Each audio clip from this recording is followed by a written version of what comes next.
Hi everyone, welcome back to a new video. এবং এই ভিডিওতে আমি তোমাদের সাথে শেয়ার করব ঝাড়খণ্ড সিরিজের লাস্ট ব্লগটা। এবং এই ব্লগে আমি তোমাদের সাথে শেয়ার করব আমরা একটা ইউনিক ডেস্টিনেশন ভিজিট করেছিলাম ঝাড়খণ্ডের, এবং সেই জায়গাটার নাম হলো খণ্ডোলি পার্ক। এর পাশেই আছে খণ্ডোলি ড্যাম, যেটা কিভাবে রিচ করতে হয় এর উপর আমি আগে অলমোস্ট 4টে ভিডিও বানিয়েছি।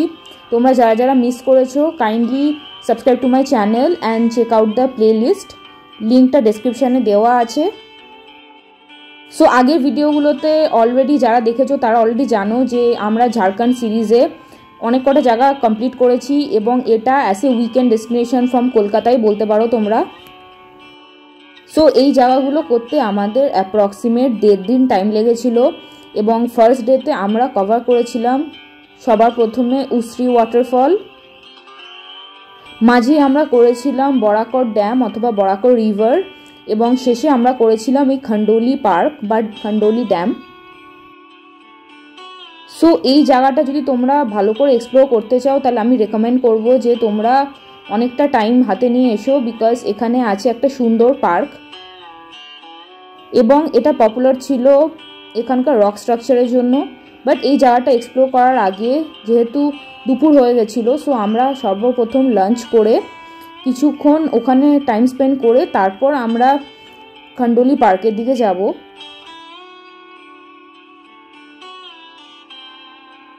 সো স্টার্টিংয়ে আমি তোমাদের দেখিয়ে দিয়েছি এই জায়গাটার নাম হচ্ছে মিডওয়ে গ্রিন রিসর্ট, এবং এখানেই আমরা লাঞ্চ করেছিলাম। তোমরা গুগল ম্যাপে লোকেশনটা দেখে নিতে পারো। এটা খণ্ডোলি পার্ক আসার মাঝখানেই পড়ে।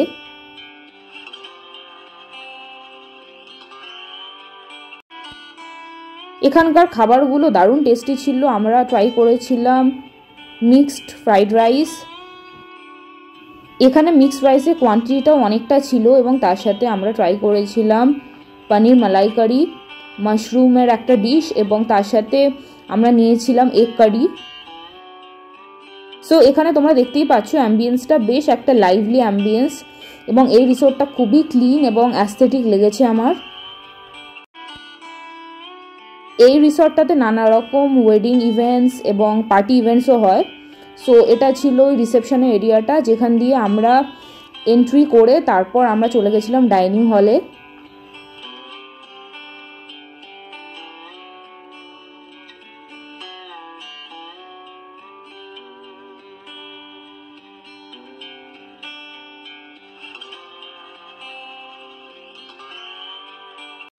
এই রিসর্টের স্পেশালিটি এটাই যে এখানে আছে সুইমিং পুল, এবং এখানে আশেপাশের জায়গাটা বেশ ভালো এবং বেশ কোয়াইট। এখানে নাইট স্টেও করতে পারো।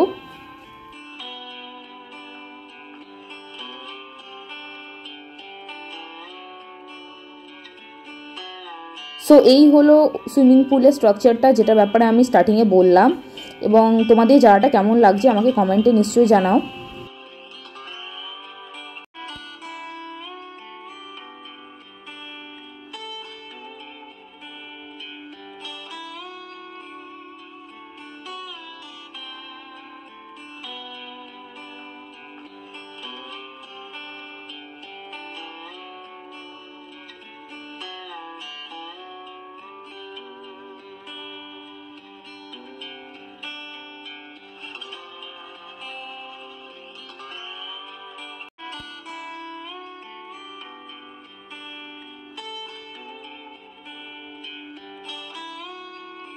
সো বেশ কিছুক্ষণ ওই রিসর্টে স্পেন্ড করার পরে আমরা আবার চলেছি খণ্ডোলি পার্কের দিকে। তো এখানে তোমার রাস্তাটা দেখতেই পাচ্ছ, একটু নিঝুম মতো।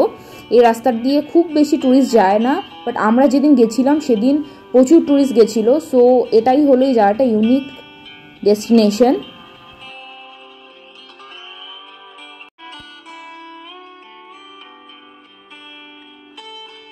এখানে রক স্ট্রাকচারগুলো তোমরা দেখতে পাচ্ছ, বিশাল ফ্যাসিনেটিং একটা জায়গা।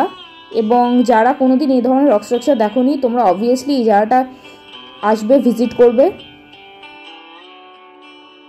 এটা গিরিডি ডিস্ট্রিক্টের মধ্যে পড়ে যায়, এবং এটা ধানবাদ স্টেশন থেকে অলমোস্ট 2 ঘন্টা 10 মিনিট মতো টাইম লাগে, এবং এটা হচ্ছে অলমোস্ট 70 কিলোমিটারের কাছাকাছি।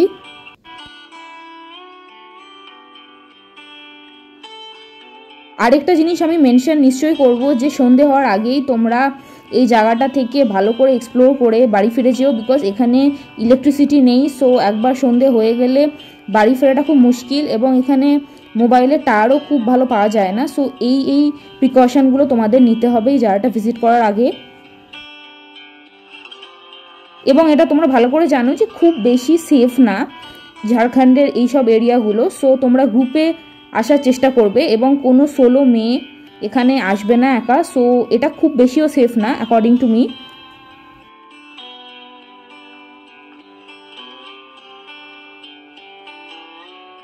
তাছাড়া এখানে তোমরা দেখতেই পাচ্ছ যে অনেক গাড়ি ঘোড়া এখানে এসছে। এখানে কয়েকটা আইসক্রিমের স্টল, ফুচকা স্টলও আছে, এবং এখানে লোকাল লোকেরা সব পিকনিক করতে আসে উইকেন্ডে। উইন্টার সিজনে এই জায়গাটা খুব বেশি পপুলার, বাট গরমকালে এখানে গরমের পরিমাণটা অবভিয়াসলি অনেকটা বেশি। সো আমি রেকমেন্ড করব যে তোমরা এই ধরনের জায়গা শীতকালেই আসবে।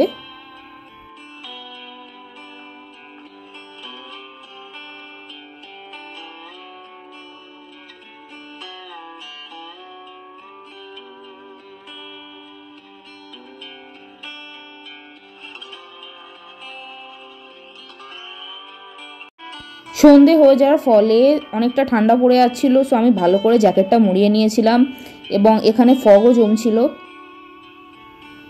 সো এখানে আমি তোমাদের দেখাচ্ছি যে আশেপাশে ভিউটা ঠিক কেমন।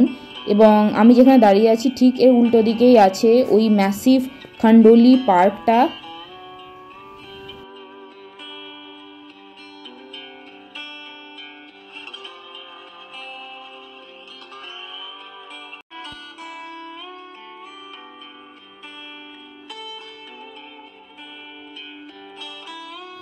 আর কিছুক্ষণের মধ্যেই আমরা পার্কটার ভিতরে এন্ট্রি করব, এবং আমি উপরে ক্লাইম্ব করে তোমাদের দেখাবো যে জায়গাটা অ্যাম্বিয়েন্সটা ঠিক কেমন।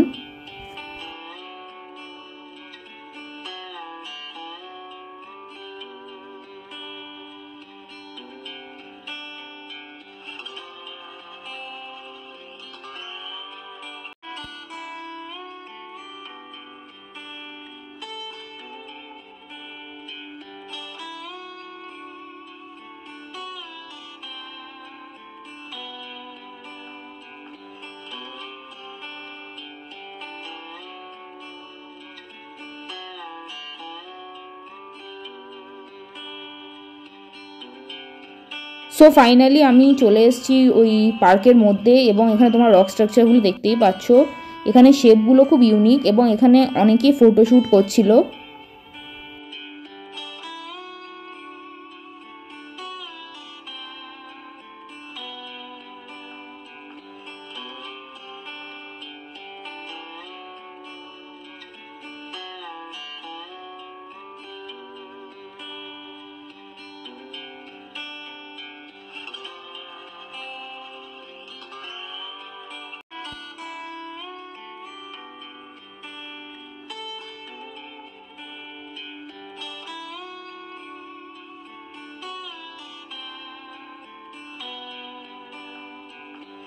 পাথরে একটু কশাসলি পা ফেলতে হবে, নাহলে স্লিপ হয়ে যাওয়ার চান্স আছে।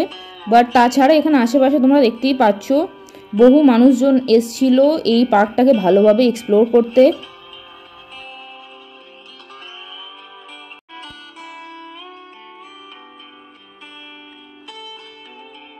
সো এই পার্কে আমরা মোটামুটি 1 থেকে 1.5 ঘন্টা টাইম স্পেন্ড করেছিলাম, এবং সেই সব ভিউ আমি তোমাদের সাথে শেয়ার করছি এই ভিডিওতে।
সো ফাইনালি অনেকক্ষণ টাইম স্পেন্ড করার পরে আমরা চলে এসেছিলাম আমাদের হোটেলে, এবং এই হোটেলই আমি টোটাল ধনবাদ ট্রিপে বুক করেছি।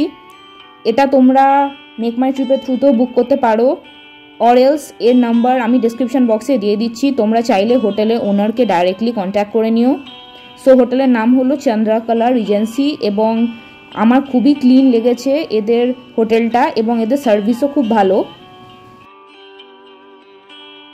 এই হলো রিসেপশন এরিয়াটা, এবং এর পাশ দিয়েই ছিল আমাদের রুম। সো আমরা নিয়েছিলাম এসি রুম। সো এখানে রেন্ট এবং অল ডিটেলসের জন্য তোমরা কাইন্ডলি হোটেলে ওনারের সাথে কন্ট্যাক্ট করবে। সো এই হলো হোটেল চন্দ্রকলা, এবং এটা ধনবাদ স্টেশন থেকে বাস 5 মিনিট দূরেই আছে। সো কমিউনিকেশনটাও খুব ভালো হোটেলের, এবং অ্যাজ আমি মেনশন করেছি যে এখানে আমি রুম সার্ভিস নিয়েছিলাম ফর ফুড, সো ওটাও ফ্যাসিলিটিও খুব কুইক ছিল এদের। সো ওভারঅল আমি বলবো যে তোমরা অবভিয়াসলি এই জায়গাটায় থাকতে পারো। সো যারা মোটামুটি আমার আগের ধনবাদের ব্লগগুলো দেখেছো বা ঝাড়খণ্ড সিরিজের ব্লগগুলো ফলো করছো, তারা অলরেডি জানো যে এই প্লেসটার পরে আমরা কোথায় যাব বা কোন প্লেস আমরা এক্সপ্লোর করব। সো যদি তোমাদের ভিডিওটা ভালো লেগে থাকে, kindly share this video with your friends and family, and subscribe to my YouTube channel. কমেন্টে নিশ্চয়ই জানিও তোমাদের কি কি ভালো লেগেছে।